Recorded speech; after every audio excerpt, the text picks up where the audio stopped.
Are you listening? Damn.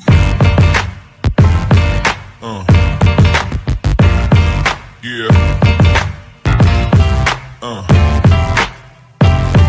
Yeah. All right. Another episode of Trash Talk. I'm TJ O'Connor. With me, as always, Damian the Wolverine Hill. Trash Talk is brought to you, as always, by our sponsors, Valhalla Combat Sports Incorporated, Ink Shrinks Tattoo, Origin Wellness CBD, Spartan Martial Arts, James Clark Sports Psychology Hypnosis Therapy, The Fighters, my mom, and the Striking Institute. And we happen to be joined today by one of the founders of the Striking Institute, Kaitlin Young. Kaitlin, how are you doing today? I'm good, considering. How are you guys? Doing Yeah. all right. With the given circumstances. I guess when did you actually open up your doors, and how long were you planning on actually opening up the gym, the Striking Institute? Well, we signed our lease in the end of January, and we got in there early. We got in there February 17th, and then started running regular classes March 2nd. But we were training a few people in there before, so it was quick. And we'd always known that we would open a gym eventually. I always thought I would, but it'd be closer to when I was going to retire. I'm still planning to fight, but just we got a really great opportunity where we wouldn't have to do a bunch of build out, and it was perfect.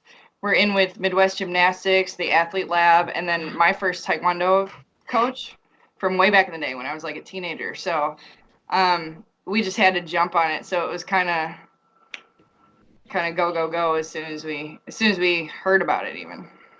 Yeah. Well, we actually had the chance to speak a little bit about it previously, but yeah, Mhm. that's one of the things that I really like about it is the fact that it's one of those things that you always see in the future, and then like when the opportunity presents itself, you just kind of have to jump at it, you know? I Yeah. mean, yeah, I think it's just amazing that you find that you and Ryan finally have your own place.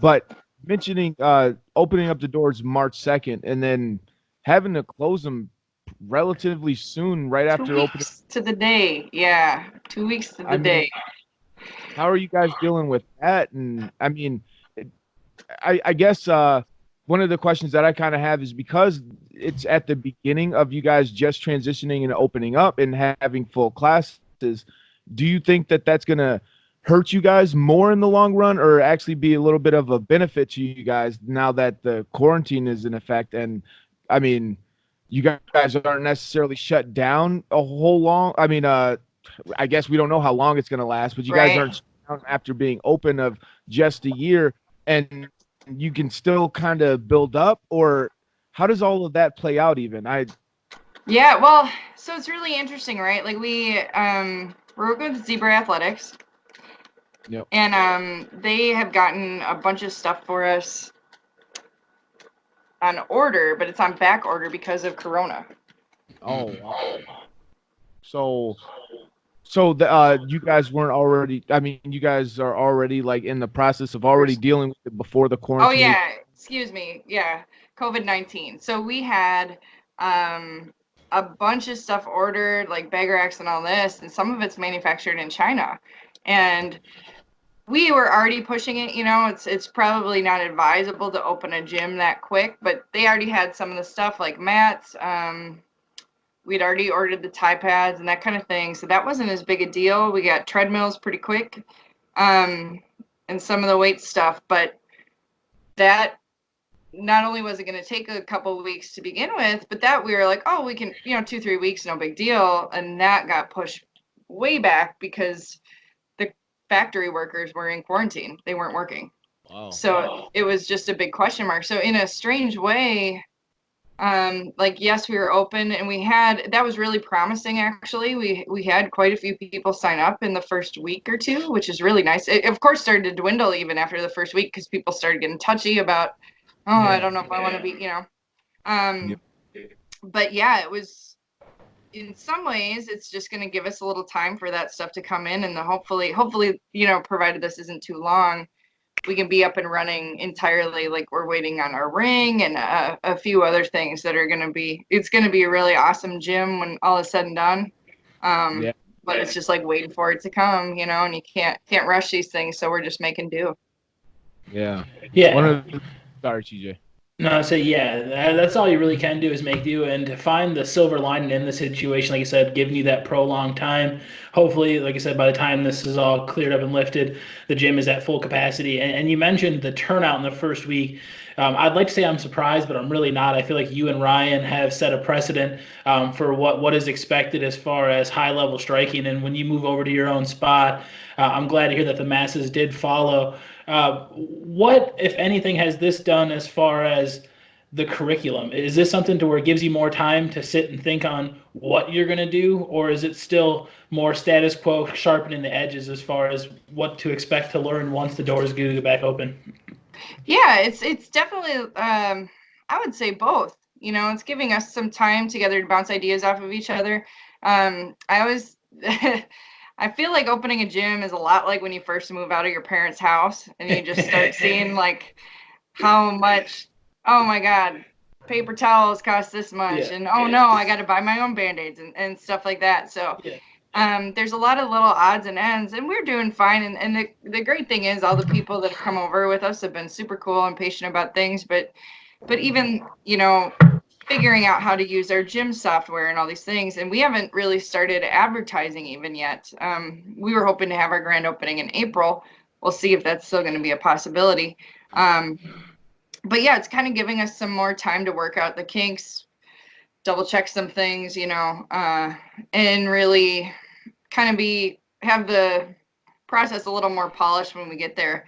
But yeah, as far as curriculum goes, I think in some ways, and this is probably not just with our gym, but many others, it's going to be helpful for when people travel, because we're getting more into handing out workouts, doing online workouts, doing stuff to engage people online than we have ever thought we would be, because shoot, there's nothing else to do right now, you know? So, I think in some ways it'll be good. It's forcing us to be a little bit innovative, you know? Yeah, I'm actually glad to hear that you guys didn't spend a whole lot of money on advertisement just yet. Yeah, Because, no kidding. yeah, I mean, that's one of the things that on my mind when I was asking my first question. But it's like, yeah, if you spend all that money on advertisement, well, obviously, if you're running a promotion between March 16th through the end of March, well, shit. I mean, I'm missing out on that. Oh, but I mean, how does that play into it at all? Like the promotional aspect of, I mean, advertising and then offering certain deals and stuff to try and get people to come back into it. And is that something that the social network platform, is that one of the ways that you see yourself attracting more people? I mean, posting technique videos and things like that. Yeah, I think so. Like, I think it's important to give people a taste. Some people know us already because we've both been here, and between the two of us, been fighting here a long time. But you know, a lot of people getting into martial arts have never done it before, so they don't know your gym from the next gym. And I think letting people get to know you a little bit outside of just they're on Yelp and this gym's supposed to be good, along with the other 20 gyms that are supposed to be good in the area. You know, because I think a lot of, and this isn't even just true with martial arts, but the fitness industry, when people are choosing a coach or choosing a trainer, it's got to be somebody you want to be around. You're going to spend a lot of time around them, even if it's just 3 hours a week. So I think allowing people to get to know you at first, especially because it can be so intimidating coming into martial arts, is something we forget, right? We've been around all these people for however long, they're just our friends. But I think it can be super intimidating coming into that atmosphere, and you're not only are you learning this new skill, but there's a bunch of other people who've been doing it forever. And so I think that's a piece that really makes your gym more welcoming if you can get your personality out there, not just the brand. Yeah. Well, that's one of the things that I think is really cool too. And this is, I guess it's on topic, but a little bit off, is the fact of getting the people that aren't normally around martial artists themselves familiar with how martial artists are. I mean, when they're training, when they're coaching, when they're just having a good time, and when they're teaching technique, because I'm one of those guys that I feel like there's still, even to this day, a lot of fake coaches, like the runners of the McDojos and things like Yeah. that, or even fake fitness experts and stuff. Because one of the things, like, I feel like some of my friends have, I mean, previously, like, I don't know if they still work with these people anymore, but they were working with the guy that was saying all the stuff about fitness and lifting weights and all that stuff. And me being a pro fighter, my friends would ask, like, hey, is this right? Is this right? It's like, dude, I don't know, but that sounds like bullshit to me. But like, Yeah. I don't lift. I'm Yeah. not like a weightlifter or like a nutritionist or anything like that. So it's like I don't know for sure. But then when you start to check with other people, it's like, yeah, it's bullshit. But it's like, oh, he seems so legit and everything. And then even after meeting certain guys, it's like they talk the right way, or not Hmm. right way, because what's the right way? No, but But they they, sell it well. Yeah. yeah, and then, but there's always just that little bit of like, this dude's full of shit, just because like I know the guys that actually know what they're talking about, and they don't take it this serious. Like, Yeah. come Yeah. on, Yeah. like you can joke about it, some things or whatever, but like I just feel like this is just the things that you were saying is another way to start weaning that out even more. Yeah. Yeah. Well, and that's I what's so don't. hard, right? Like in martial arts, like you don't know any better. Like No. when you first walk into a place, you don't know if this person knows um really anything. Though I do think you can compare it to other things in life and understand that if they're being like speaking in absolutes too much, like this is the only way, and Yeah, because they can get weirdly culty, it's usually a dead giveaway that it's not yeah. somewhere you want to be. Like if I walk into a law office and I know nothing about the law, like I'm here for advice. I'm in need of help, and then the guys there start spewing off all this law knowledge, and it sounds like it could be right, only because I actually Right. don't know. Yeah. Totally. Yeah, and I think that's what makes those guys the most dangerous is, because we talk about, obviously fighting, it's a very physical sport. And when you get someone who is just a bullshit artist and they're in your ear and they're telling you, hey, you could do this, but they're Uh, not showing you anything, you go in there, you get lined up from the wrong guy, and it could be a bad night. So weaning those people out is probably the utmost important thing to do, probably.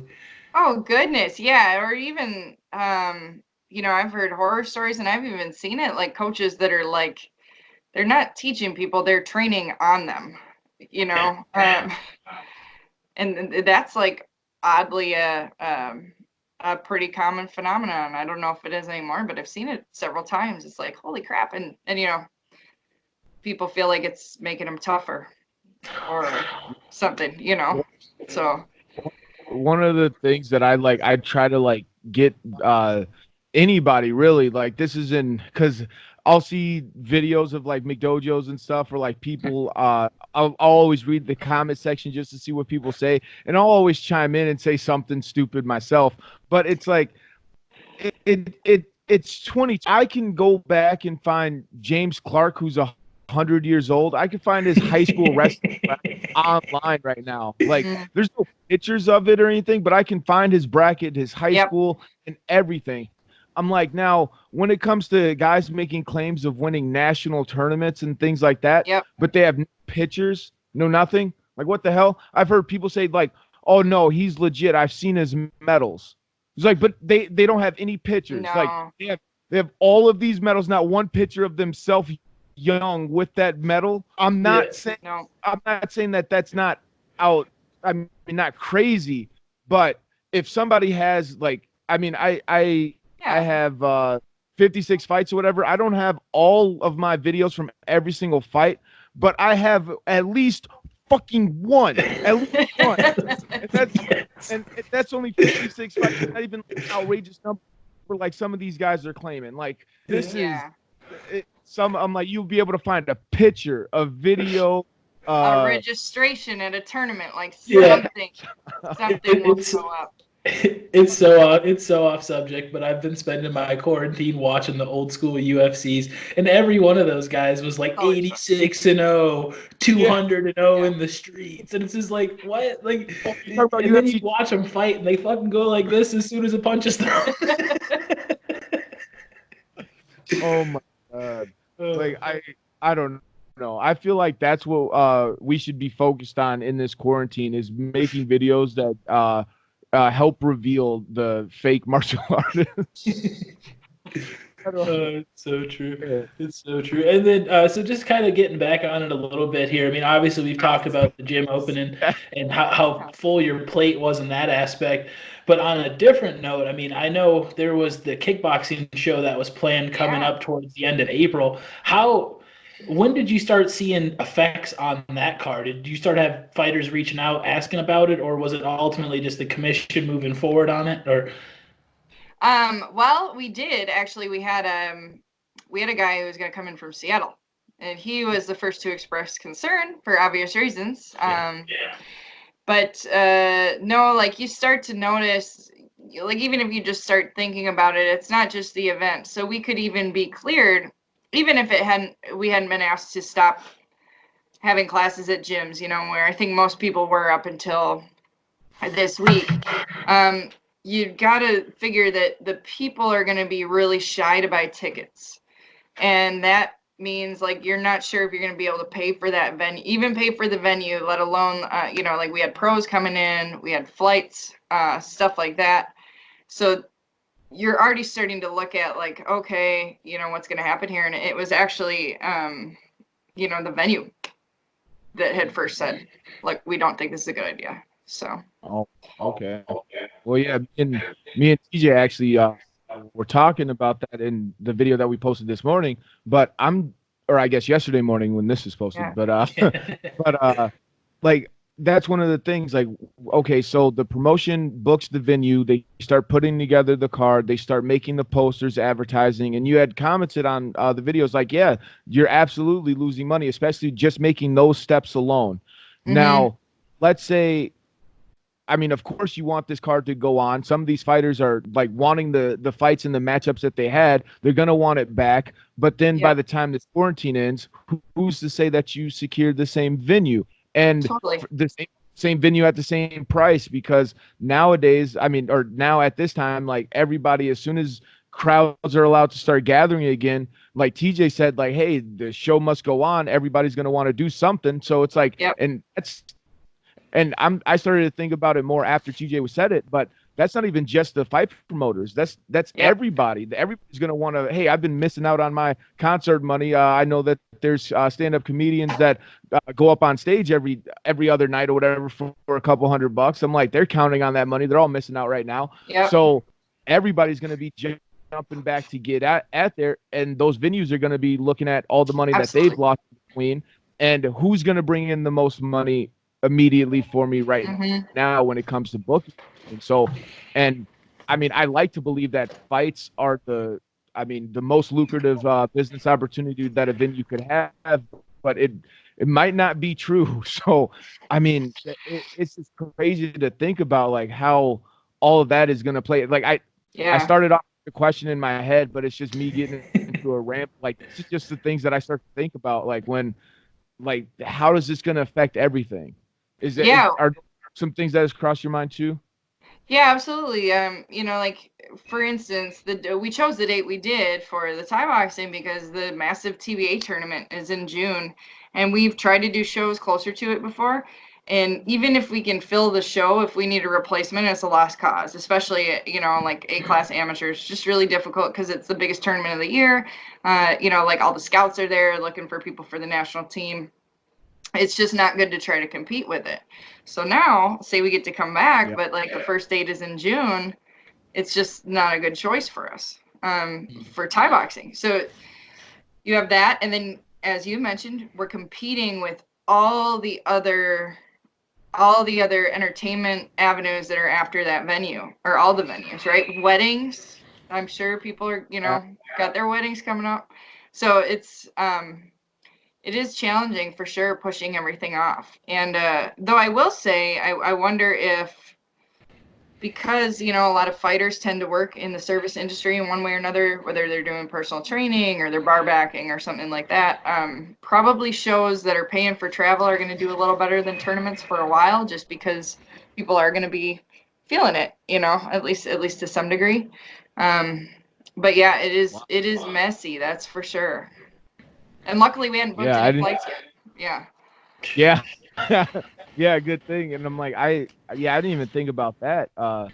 Yeah, I mean, people are missing out on money. I mean, a lot of these tournaments cost money to do, especially jiu-jitsu and then the Thai tournaments. And then, yeah, if you're paying for your own travel too, yeah, wow, this is going to shut things down. Okay, now this is one of the things that I brought up to TJ. I want to get your perspective on it a little bit.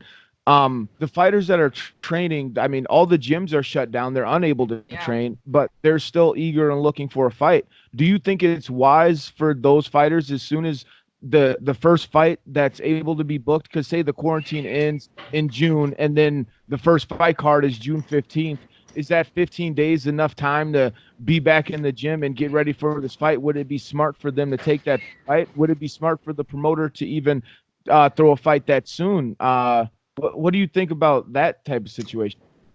I think they could if they make it, because I think everybody still wants to fight. I think everybody still wants to see fights. If they could make it a little less consequential, I think I commented like maybe some kind of smoker, something, to get everybody back in. But then nobody's worried about the L on their record if they take a chance because they've only really been training 2 weeks. But I would encourage fighters to keep up as much as you can. You know, I know it's a bummer when you're home, so you want to eat cookies and stuff, but keep up like a baseline if you can. It's getting nice out, run outside, just do some basic stuff, because then at least you won't have so far to go when it's time to come back. But I think promoters are also going to realize that people are still going to be a little tight-fisted with their money as far as like buying tickets. So I'd be really surprised, say we're allowed back in the gyms right away April 1st. I'd be really surprised if somebody had a show April 15th, because people still aren't going to want to buy tickets. So I would bet naturally it's going to be a while till there's a show, a bigger show. Yeah. Okay. Yeah. It's going to be interesting to see how it all plays out. But yeah, I kind of feel the same way. Just all of the risks that come into it, because it's like, I mean, it's already a risk being a promoter and being a matchmaker. Now it just the stakes are raised. It's Right. you know. I don't know that. I don't really have a question. That was just a statement. Yeah. But I mean, that's it, right? Like you take on the risk in those, but the fighters do too. You know, we already had fighters who are, you know, training hard and losing weight and stuff, and now it's all for what, you know, maybe they flew to train somewhere. You know, a lot of the time in a local show, people aren't doing things that serious yet, but some are. So it's it's kind of unfortunate for our whole industry is feeling this, I think, top to bottom. Yeah, it's unprecedented times, and I'm really looking forward. I know I'm being biased, but as a fight fan, to see us come out of the hole here, because I don't know how many old fights I could watch. I need to see some live content. So, like I said, I really do appreciate your perspective on all of this, Kaitlin. I feel like it does bring a different look from that of a gym owner and, you know, matchmaker as well. Before we wrap it up tonight, just always like to give an open platform just for you to thank any teammates, sponsors, anything like that for you. Yeah, absolutely. Huge thank you to Zebra Athletics for sponsoring me and the gym. Like I said, I'm really excited to see what it's like when it gets turned out, and to all of our students at SI hanging tough through this, and the students around the Twin Cities area. This is a lot, but we'll get through it. You know, in fighting, like we basically specialize in conquering fear. That's what you do when you walk into a gym your first day. So fear of the unknown, and that's where we are now, but I have no doubt we can get through it. So you know, well, the chips fall where they may. I think we'll be just fine on the other side of it. Yeah. Well, like TJ said, thank you for joining us and taking the time to share your perspective on this whole crazy situation. Hopefully we're looking back on it in like 20 or 30 years thinking like, you remember that time when everybody was all scared, you know, and it turns out to not be that big a deal and everything. And hopefully that's what it is. People watching this video, like this video, subscribe to Trash Talk with Damien and TJ. Do not be a hoe.